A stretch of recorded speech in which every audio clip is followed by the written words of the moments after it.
तो गाइस मैं हूं अंकित और आप देख रहे हैं रेसलिंग फैंस नेटवर्क। पहले तो बता दूं कि elimination chamber date and time video वापस से आ चुकी है। पहले वाले में कुछ दिक्कतें थी लेकिन इस बार एग्जैक्ट टाइमिंग है, एग्जैक्ट डेट है। तो आई बटन पे ऊपर आपको मिल जाएगी elimination chamber date and time की वीडियो, वो जाके चेक कर लेना जरूर से, क्योंकि टाइमिंग और डेट वगैरह बहुत ही डिफरेंट है इस वाले इवेंट के लिए। अब आते हैं अपडेट्स के ऊपर, सीधा कवर करते हैं। शुरू करते हैं हम लोग सबसे पहले डकोटा काई से, डकोटा काई के इन रिंग रिटर्न से। तो भाई डकोटा काई का इन रिंग रिटर्न कब हो सकता है एंड डकोटा काई ने इसके ऊपर खुद क्या रिस्पॉन्स दिया है। रिसेंट में इसको लेके काफ़ी चर्पिंग्स चल रही है, बिकॉज डकोटा काई को लेके एक एक्सपेक्टेड टाइम बताया गया था कि इंजरी के बाद वो लगभग 1 साल में रिकवर हो जाएंगी। तो वो टाइमिंग ऑलमोस्ट करीब आ चुकी है। तो क्या डकोटा काई रिकवर हो चुकी है एंड अगर हो चुकी हैं तो वो इन रिंग रिटर्न क्यों नहीं कर रही हैं? बिकॉज लोग उनको टेलीविज़न पे हमेशा देखते हैं, दौड़ते हुए देखते हैं, रिंग में घुसते हुए देखते हैं, लेकिन फिजिकल वो नहीं होती हैं इन रिंग एक्शन में।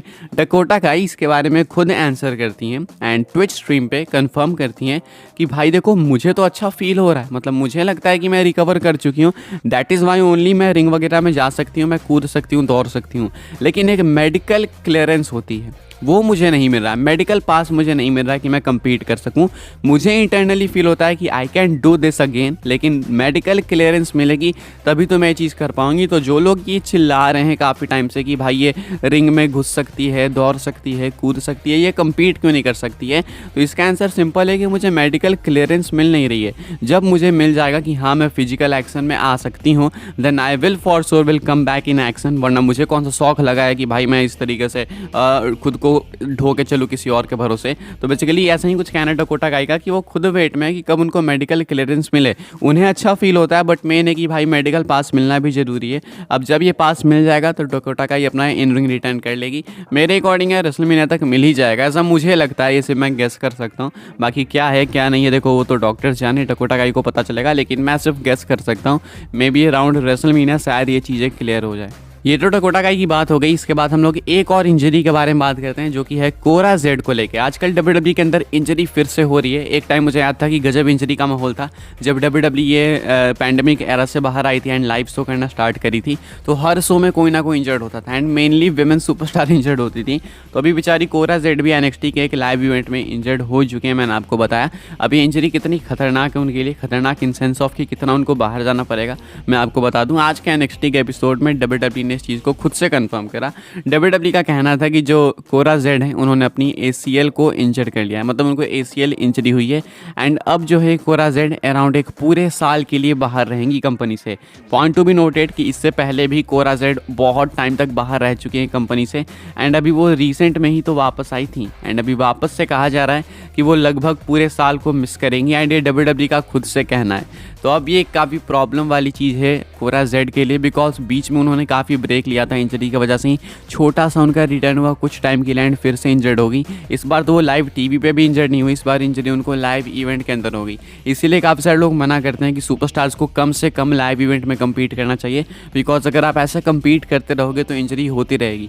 सेम मैं कल ट्विटर पर सेथ रॉलिंस को लेकर कह रहा था कि भाई सेथ रॉलिंस को अब एटलीस्ट रेसलमेनिया तक ये वीकली बेसिस पे लड़ना छोड़ देना चाहिए, बिकॉज आप एक बड़े मैच के लिए जा रहे हो। रेसलमेनिया में सीएम पंक के अगेंस्ट मैच है एंड अगर वो मैच इंजरी की वजह से ना हो या फिर मैच में कॉम्प्रोमाइज़ करना पड़े, सोच लो 10 मिनट का मैच अगर 5 मिनट का मैच बन जाए तो वो अच्छा नहीं है एक ऐसे मैच के लिए जो कि लोग एक पूरे डेकेड से वेट कर रहे हैं। तो ये एक मिस्टेक कर रही है डब्ल्यूडब्ल्यूई कुछ सुपरस्टार्स के साथ, जैसे कोरा जेड का भी रिटर्न हुआ था लेकिन फिर से वो इंजर्ड हो गई। तो इसमें खैर डब्ल्यूडब्ल्यूई की तो दिक्कत नहीं है, अब संजोग है भाई, अब ऐसा हो गया क्या कर सकते हैं। लेकिन मेरे अकॉर्डिंग जो बड़े सुपरस्टार्स हैं जिनका एक बड़ा मैचअप होने वाला है रेसलमेनिया में, उनको एटलीस्ट थोड़ा सा सेफ रखना चाहिए, like Seth Rollins, Randy Orton, ये सब कुछ सुपरस्टार्स हो गए, कोडी रोड्स हो गए, इन लोगों को, ऐसा मेरे अकॉर्डिंग। बाकी कोरा जेड को हम लोग गेट वेल सून बोलेंगे भाई, बेचारी की 1 साल की अपॉर्चुनिटी और निकल गई। नेक्स्ट बढ़ते हैं, बात करते हैं अगली स्टोरी के बारे में जो कि है रॉयल रंबल को लेके। तो रॉयल रंबल को मेन इवेंट कौन सा मैच करने वाला है? वैसे तो सुन के काफ़ी ईजी लगेगा कि रोमन रेंस का फेटल 4-वे मैच जहाँ पे रोमन डिफेंड करेंगे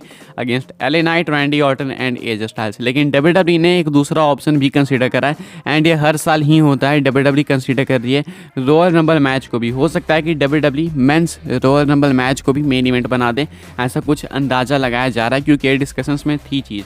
अब क्या है मैं आपको बता दूं अपडेट का क्या कहना है। अपडेट का कहना है as of right now Roman Reigns versus Randy Orton versus LA Knight versus AJ Styles is the match been discussed to be the main event for the royal rumble. There was also discussions for the men's royal rumble match to main event. तो अभी जो priority है WW की वो तो Roman versus Orton versus LA Knight versus AJ Styles ही obviously, and इसको लेके ही मेजर अभी डिस्कशंस हैं। लेकिन पहले भी डब्ल्यूडब्ल्यू इसको लेके डिस्कशन कर चुकी है, एंड जब पहले डिस्कशंस हुई थी तो वहाँ पे मेंस रॉयल रंबल मैच को फेवर करा गया था, यानी कि दोनों को लेके डिस्कशंस। अब ये चीज़ देखो हर साल होती है जब लगता है कि हाँ भाई अब हम लोग ये वाला मैच करा सकते हैं मेन इवेंट में या फिर वो वाला करा सकते हैं, तो डब्ल्यूडब्ल्यू लेती है अपना डिसीजन, क्योंकि मेंस रंबल मैच भी छोटा नहीं है मेरे अकॉर्डिंग। अगर वो भी मेन इवेंट होता है तो कोई दिक्कत वाली बात नहीं है, कोई कॉम्प्रोमाइज़ नहीं होगा यहाँ पे, क्योंकि वो भी एक बड़ा मैच है। एंड इस बार तो और मेजर है बिकॉज भाई रेसलमेनिया का फ्यूचर काफ़ी कुछ डिटरमाइन होने वाला है इस साल के रॉयल रंबल मैच से, बिकॉज काफ़ी कन्फ्यूजन है कि कौन जीतेगा, कोडी जीतेंगे या फिर CM पंक जीतेंगे या फिर कोई और ही तीसरा बंदा जीत जाए, क्या पता रॉक जीत जाए। तो इसीलिए इस बार का अगर मेंस रंबल मैच भी होता है मेन इवेंट तो मेरे अकॉर्डिंग वो भी काफ़ी बड़ा मैच है।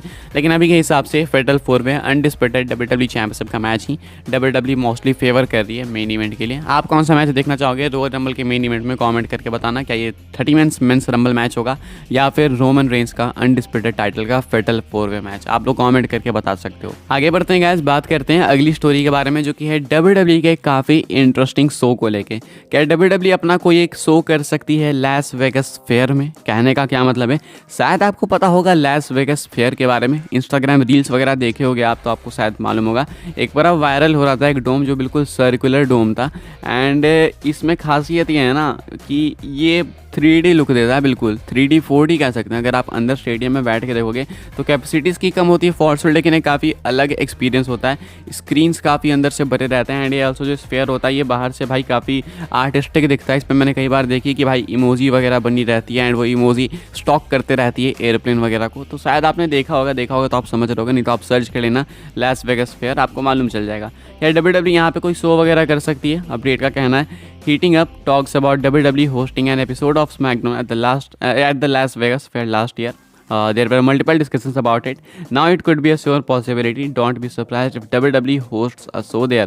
तो लास्ट ईयर यानी कि 2023 में ही ये डिस्कशन थी कि WWE स्मैकडाउन के एक शो को लास वेगस फेयर में कराएगी, लेकिन वो चीज़ हो नहीं पाई।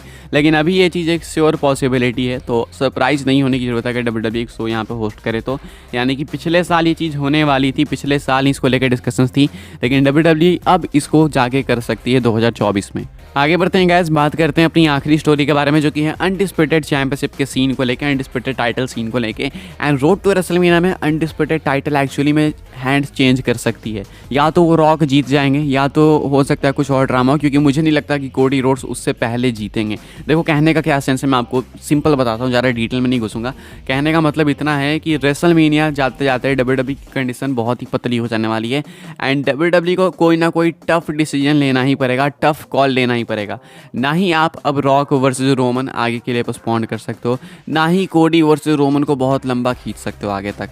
तो अब जो भी है यहीं पे टफ डिसीजन लेके चीज़ों को कंफर्म करना पड़ेगा। अब या तो आप रॉक वर्सेस रोमन वर्सेस कोडी कराओगे रेसलमेनिया के मेन इवेंट में, या नहीं तो नाइट 1 नाइट 2 में दोनों में रोमन रेंस कंपीट करेंगे, एक में रॉक के अगेंस्ट एक में कोडी के अगेंस्ट, या नहीं तो एलिमिनेशन चेंबर में रोमन का एक मैच हो जाएगा रॉक के अगेंस्ट। अब एक टफ डिसीजन तो लेना ही पड़ेगा, एंड इसमें टफ डिसीजन में चांसेस हैं कि डब्ल्यूडब्ल्यू टाइटल भी ले ले रोमन से। एक डिसीजन अभी काफ़ी फेवर करा जा रहा है फैंस की तरफ से, जो कि काफ़ी सारे लोगों को नहीं भी पसंद आ रहा है, काफ़ी सारे लोग अग्री भी कर रहे हैं, क्योंकि डब्ल्यूडब्ल्यू को कोई ना कोई टफ कॉल लेना पड़ेगा।